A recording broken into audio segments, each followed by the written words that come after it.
Néhémie chapitre 6 verset 3 dit « Je leur ai envoyé des messagers avec la réponse suivante. Je suis occupé à réaliser un grand projet et je ne peux pas descendre. Pourquoi interrompre le travail pour venir à vous ?» Dans ce verset, Néhémie fait face à l'opposition et tente de se distraire de ses ennemis alors qu'il dirige la reconstruction des murs de Jérusalem. Il reçoit un message de ses adversaires pour les rencontrer à un endroit précis. Mais Néhémie reconnaît la tentative d'interrompre le travail en cours et répond avec détermination. Ce passage révèle la fermeté et l'intégrité de Néhémie face à l'adversité. Il refuse de céder aux distractions et reste concentré sur la tâche à laquelle Dieu l'a appelé. Il comprend que le travail de reconstruction des murs est d'une grande importance et ne peut être interrompu par des demandes trompeuses. Cette histoire nous enseigne l'importance de discerner et de résister aux distractions et à l'opposition qui peuvent survenir lorsque nous cherchons à accomplir la volonté de Dieu.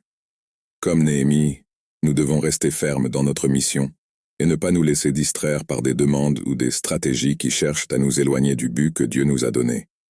Puisse ce passage nous inspirer à être diligents et concentrés sur nos tâches assignées par Dieu. Puissions-nous avoir la sagesse de discerner les distractions et les oppositions qui se présentent à nous, et le courage de rester fidèles à l'appel de Dieu sur nos vies, persévérant dans notre mission même face aux difficultés et aux tentations. Déclaration de foi.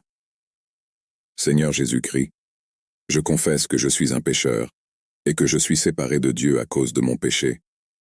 Je me repens de mes péchés et je reconnais le Seigneur Jésus-Christ comme le seul et suffisant sauveur de ma vie, et dirige-moi à la vie éternelle, et écris mon nom dans le livre de vie. Amen. Jean chapitre 5, verset 24. Je vous assure que quiconque entend ma parole et croit celui qui m'a envoyé à la vie éternelle et ne sera pas condamné, mais il est passé de la mort à la vie.